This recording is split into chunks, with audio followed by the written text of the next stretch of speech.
Welcome grade 7. In today's video we're going to take a look and take up some of the exercise 9.2 practice questions that were assigned. We're going to step through some of the solutions for it in case any of you are stuck on any of these particular questions. So in all of these questions that we are given the general term and we're asked to figure out a specific term within the sequence. So in 1a, we're told that we're given the general term that the term number equals 2n plus 1. And it asks us find the first three terms in each sequence for the given general term. So what that means is that we're looking for t1, t2, and t3. Each time we have a term number that we're solving, this value, 1, and then again 2, and then for here 3, is what we're plugging in for our n values. So we're solving this question essentially 3 times. So the first time we solve it, we have 2, and instead of n, we're finding the first term. So 2 times 1 plus 1. 2 times 1 is 2, plus 1 is 3. So for t1 equals 3. That's the first term in our series. The second time we solve it, it's now 2 times our term number is 2 plus 1. 2 times 2 is 4, plus 1 is 5. And then the third time around for our third term, our n is 3. We plug that in. 2 times 3 is 6, plus 1 is 7. So the first three terms in this sequence are going to be 3, 5, and 7. Let's move on to B. In B, we have the term number equals 7 minus 3n. We still solve it the same way. We're looking for the first three values here. So the first time we solve it, n is going to be 1. The second time, n is going to be 2. And the third time, n is going to be 3. So let's go through. 7 minus 3 times 1, or 7 minus, remember we have to do 3 times 1 first because of order of operations. So 7 minus 3, which is going to give us a value of 4. The next time is 7 minus 3 times 2. 3 times 2 is 6. 7 minus 6 is going to give us 1. So we have term 1, term 2. Our third term in the series, 3 times 3. 3 times 3 is 9. 7 minus 9 is going to give us a negative 2. So here, if we see the list, term 1 is 4, term 2 is 1, and term 3 is negative 2. It's a decreasing term. Let's take a look at C now. So C, the equation that we have is a little bit trickier in that we have an exponent. The term number is 2 times n minus 1 to the power of 2. So we might have to do a little bit more steps than just the single steps that we have been doing, but we still solve it the same way. So the first time we solve it, it's going to be 2 times 1 minus 1 to the power of 2. Order of operations says that we do brackets first, then exponents, then multiplying. So our brackets first, 1 minus 1 would give us a 0. 2 times 0 to the power of 2. 0 to the power of 2 is just 0, so I'm left off with 2 times 0, which is just 0. So my first term there is 0. My second term, 2 times 2 minus 1. Now that n became a 2 instead of a 1. So 2 times 1 to the power of 2. We do 1 to the power of 2 next. 2 times 1. And 2 times 1 is just 2. So my second term in the series is 2. And my final term in the series, let's plug the number 3 in there. So 2 times 3 minus 1 to the power of 2. 2 times 3 minus 1 is 2 to the power of 2. 2 to the power of 2 is going to be 4.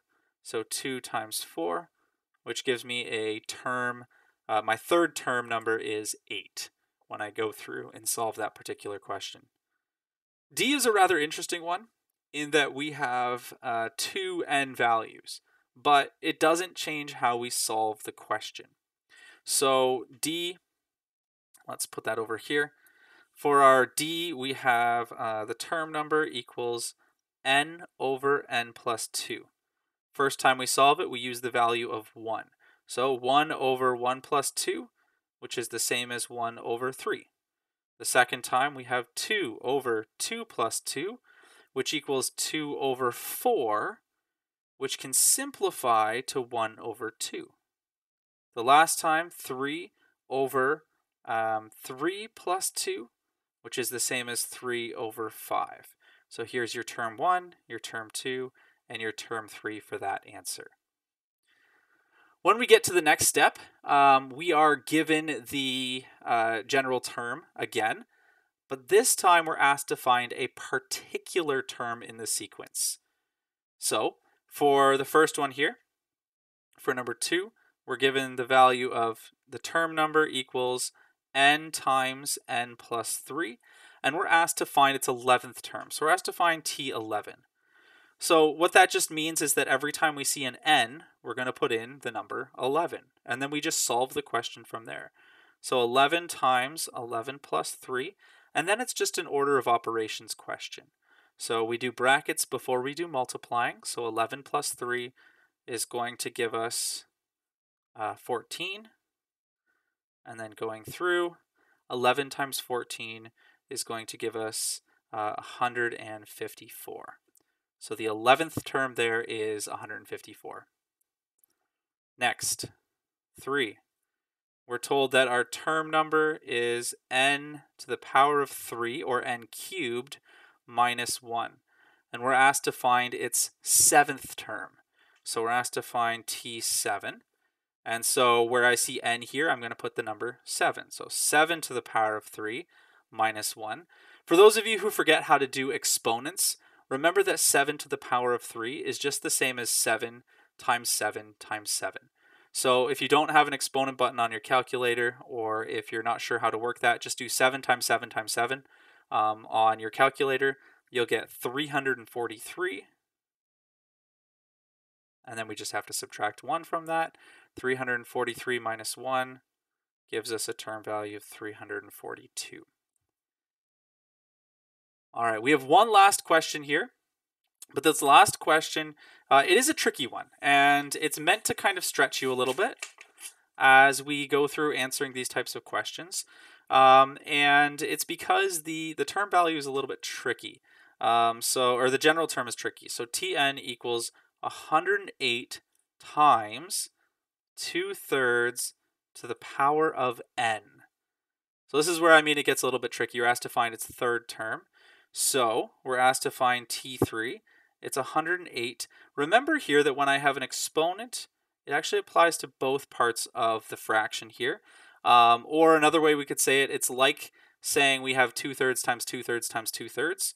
But basically this is times 2 to the power of, now remember n is 3 now, over 3 to the power of 3. Or another way to simplify that, if I were to do the exponents, is 2 to the power of 3 is 2 times 2 times 2. 2 times 2 is 4, times another 2 is 8, over 3 times 3 times 3. 3 times 3 is 9, times another 3 is 27. Now I need to multiply these two values together. And remember that when I'm multiplying with fractions here, it's the same as having this over 1 and then going straight across the top and straight across the bottom. So 108 times 8 on the top is going to be 864. And then on the bottom, I just simply have 27. Now I want to see if I can put this in simplest terms. First of all, let's see if 27 does go evenly into 864, because that would make our life really, really easy. So we just try 864 divided by 27, and we see that it does actually go in evenly. It goes into it 32 times. So what that means is that our third term value took us a bit to get there as we worked through the different steps there. But our third term in that series would be 32. So hopefully that helps you if you're ever stuck on any of these questions for exercise 9.2 practice questions.